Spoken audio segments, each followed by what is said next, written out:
Hello students, आज जो हमारा सेशन रहेगा वो जैसा कि मैंने यहाँ पर लिखा है, Python the most popular language of this era, इस पे रहेगा। देखो ऐसा है ना कि वर्ल्ड में बहुत सारे तरीके के लैंग्वेजेस हैं और हर लैंग्वेजेस अपने अपने डोमेन में बहुत अच्छा काम करते हैं। लेकिन पाइथन जो है ना वो एक ऐसा लैंग्वेज है जो अपने डोमेन से बाहर के डोमेन में भी बहुत अच्छा परफॉर्म करता है। इस लैंग्वेज का जो सबसे बड़ा फीचर है वो ये है कि ये लैंग्वेज जो है वो अवेलेबल टू ऑल है, means it is for all. ये लैंग्वेज जो है ये किसी खास पर्टिकुलर पर्सन के लिए या किसी खास पर्टिकुलर प्रोफेशंस के लिए नहीं बना है। इसको हम थोड़ा सा एग्जांपल देना चाहेंगे। जैसे कि अगर हम बात करें कि एक लैंग्वेज है, बहुत पॉपुलर लैंग्वेज है सी, लैंग्वेज है सी प्लस प्लस, लैंग्वेज है जावा। अच्छा, एक और बात यहां पर मैं बोलना चाहूंगा कि अभी जितना डिस्कशन चल रहा है वो इस बात को इसको कंक्लूड नहीं किया जाए कि ये तीनों लैंग्वेज से अच्छा है पाइथन और ये लैंग्वेज ठीक नहीं है, ऐसा डिस्कशन नहीं चल रहा है। डिस्कशन ये चल रहा है कि ये तीन लैंग्वेज के होने के बावजूद भी ये चौथा पॉपुलर लैंग्वेज पाइथन कहां से आया और ये क्यों इतना पॉपुलर बन गया। ठीक है, ये तीनों लैंग्वेज जो है वो वर्ल्ड क्लास लैंग्वेज है, नो डाउट।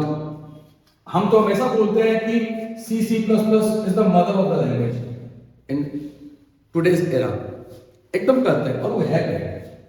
लेकिन प्रॉब्लम ये है कि ये सारे लैंग्वेजेस नॉन आईटी प्रोफेशंस को ज्यादा सूट नहीं करता है। ये सारे लैंग्वेजेस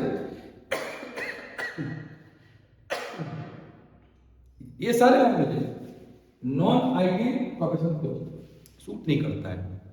ये लैंग्वेज जो है वो प्रॉपर आईटी डोमेन वाले के लिए ज्यादा पॉपुलर है।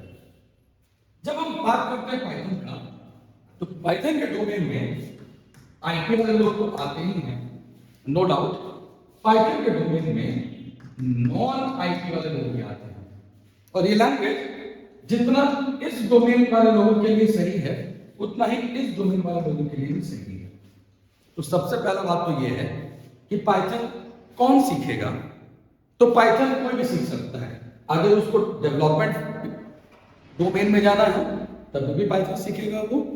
अगर उसको डेवलपमेंट छोड़ के कोई और आईटी डोमेन में जाना है, जैसे एनालिसिस में जाना है, डेटा साइंस में जाना है, एमएल में जाना और किसी और नॉन पैरेलल डोमेन में जाना है, तो उस जगह पे पाइथन का एक अपना रोल है। ठीक है, अब हम लोग इस डिस्कशन को थोड़ा सा आगे कंटिन्यू करते हैं और आगे कंटिन्यू करके हम थोड़ा समझने की कोशिश करते हैं कि पाइथन का बेसिकली क्या क्या फीचर्स हैं। तो पाइथन के टॉप फीचर्स को मैंने यहाँ पर चॉट डाउन किया है, जिनमें से पहला फीचर मैंने लिखा है इजी। मैं इस इजी को पहले समझाता हूं।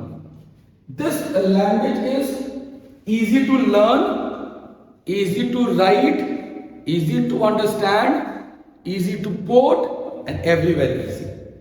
इस लैंग्वेज में लिखा हुआ कोड को आसानी से सीखा जा सकता है, पढ़ा जा सकता है।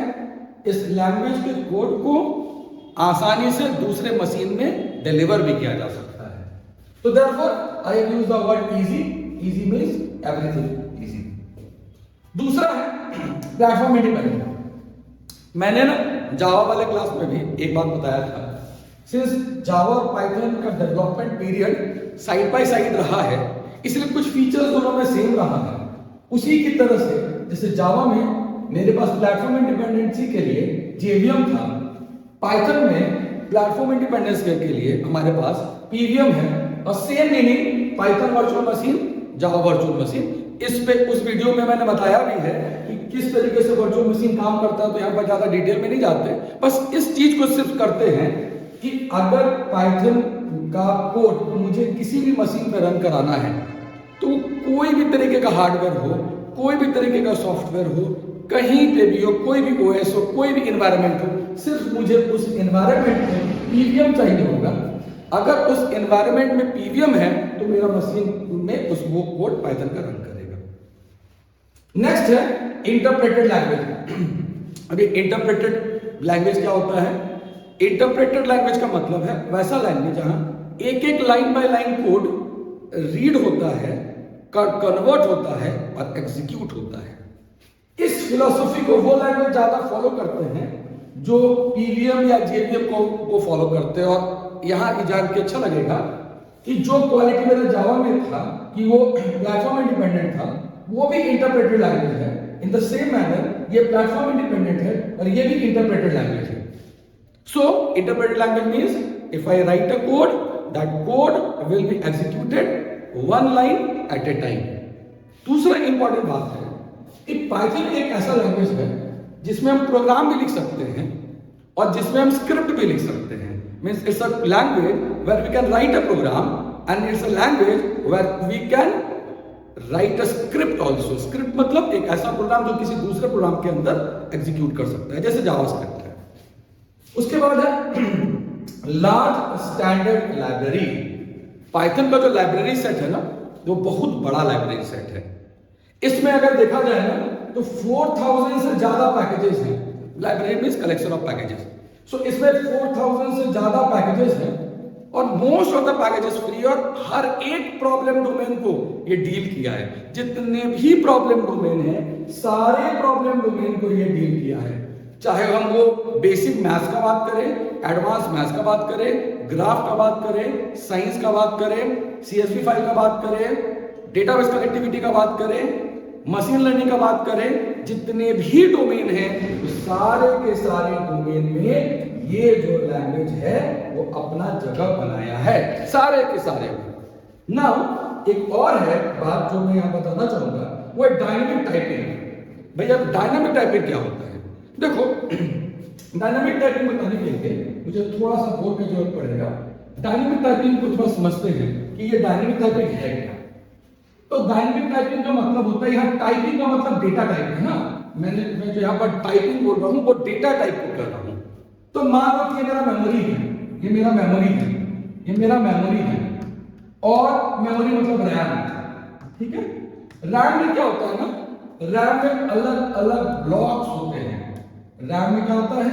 अलग अलग ब्लॉक्स होता है, ठीक है। ये मेरा रैम में ब्लॉक्स है, ठीक। हर ब्लॉक का एक एड्रेस होता है जिसको पाइथन के लैंग्वेज में हम आईडी करते हैं, ठीक है। जिसको कि हम पाइथन के लैंग्वेज में हम लोग आईडी करते हैं, ठीक है। तो हर एक पाइथन के प्रोग्राम में रैम को स्मॉल पीसेस में डिवाइड किया जाता है, जिन पीसेस को हम लोग ब्लॉक्स कहते हैं। हर एक ब्लॉक का एक आईडी होता है और एक साइन होता है, ठीक। अब ऐसा है ना कि जब हम लोग नॉर्मल लैंग्वेज का बात करते हैं, सी प्लस प्लस, जावा, ये सब का बात करते हैं, ठीक है। जब हम लोग नॉर्मल लैंग्वेज का बात करते हैं तो क्या होता है नॉर्मल लैंग्वेज में कि जब भी हम लिखते हैं int a is equal to 10, तो सबसे पहले तो इंट लिखना पड़ता है डेटा टाइप। और जैसे मैं इंट इज इक्वल टू 10 लिखता हूं तो होता क्या है, इन मेमोरी ब्लॉक में से एक सफिशिएंट साइज के मेमोरी ब्लॉक पे, एक सफिशिएंट साइज के मेमोरी ब्लॉक पे 10 नाम का वैल्यू स्टोर कर दिया जाता है, और ये वेरिएबल जो है वो इसको पॉइंट करने लगता है। ये चीज पाइथन में भी होता है, सेम चीज जो है वो हमारे पाइथन में भी होता है, ठीक है। लेकिन इसमें और पाइथन में एक बेसिक डिफरेंस है। क्या डिफरेंस है? जब मैं पाइथन में लिखता हूं a इज इक्वल टू 10, तो पॉइंट नंबर 1 का डिफरेंस क्या है कि यहां पे मैं एक मेमोरी ब्लॉक पे एक वैल्यू डाल देता हूं और डेटा टाइप मैं नहीं देता हूं, डेटा टाइप ये खुद ले लेता है। और यही कारण है कि इसको कहते हैं हम लोग डायनामिक टाइपिंग, ठीक है। ये अपने से ले लेते डेटा टाइप, पहला बात। दूसरा बात, अगर मैं ट्रेडिशनल लैंग्वेज में सी++ जावा में अगर मैं इसको कल को a इज इक्वल टू 20 करता हूं, तो ट्रेडिशनल लैंग्वेज क्या करता है, इसी ब्लॉक को कट करता है, मतलब रीराइट करता है और यहां पर 20 डाल देता है। इसका एक फायदा भी है, एक नुकसान भी है।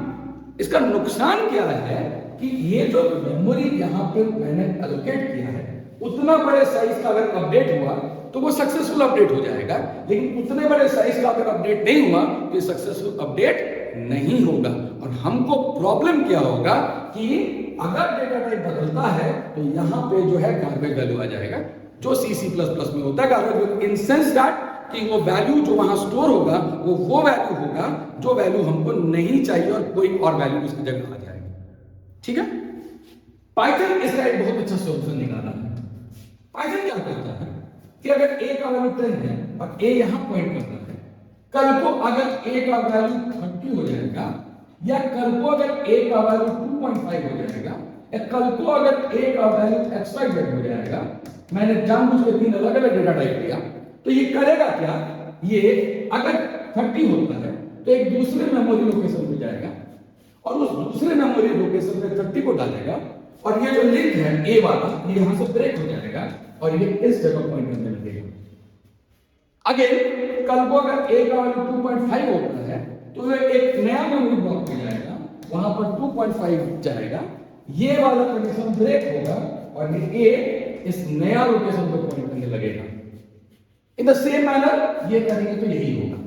तो ये हम कहना ये चाह रहे हैं कि ये डायनामिक टाइपिंग का मतलब है कि यहाँ डेटा टाइप जो है वो ब्लॉक के साथ लिंक्ड नहीं है। स्टैटिक का मतलब है स्थिर, वो स्थिर लिंक नहीं है।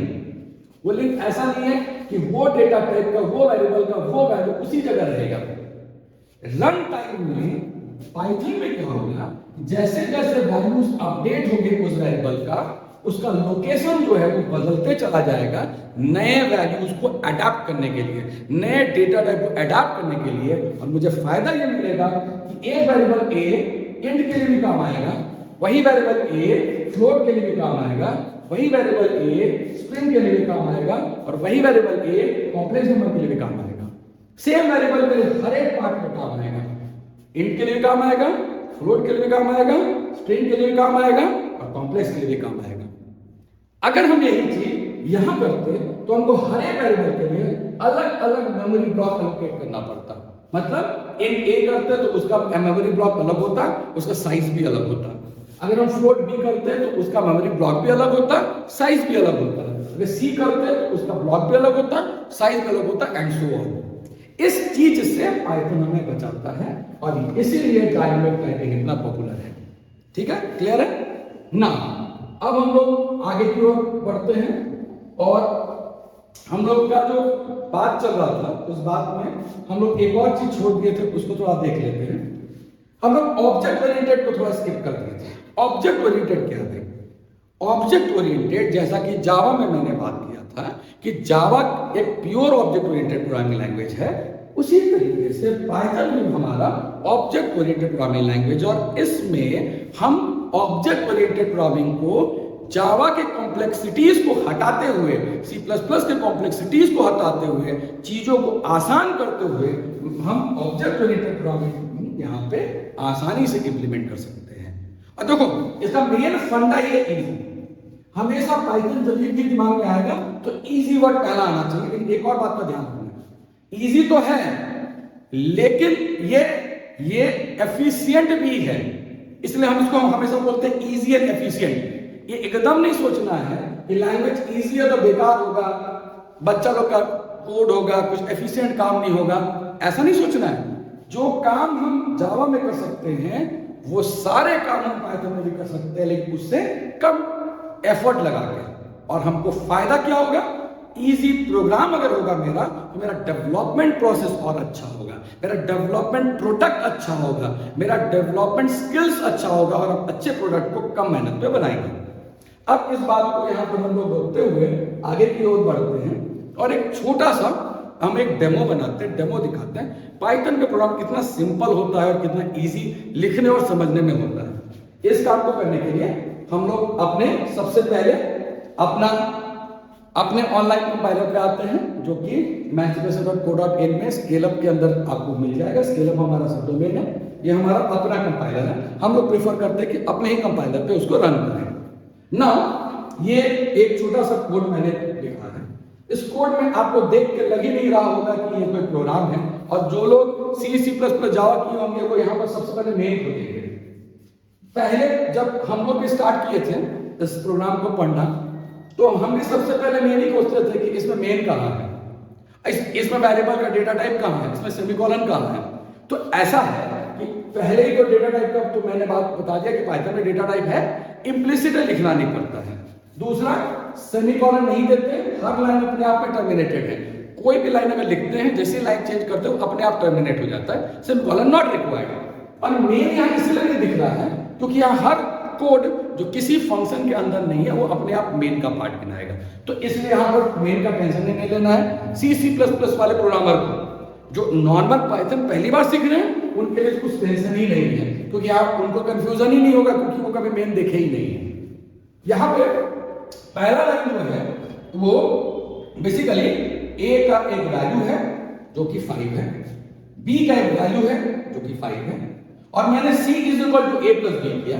जैसे मैंने C = A + B किया तो ये दोनों वैल्यू ऐड होकर C में आ गया और प्रिंट नाम के मेथड से ये प्रिंट हो गया।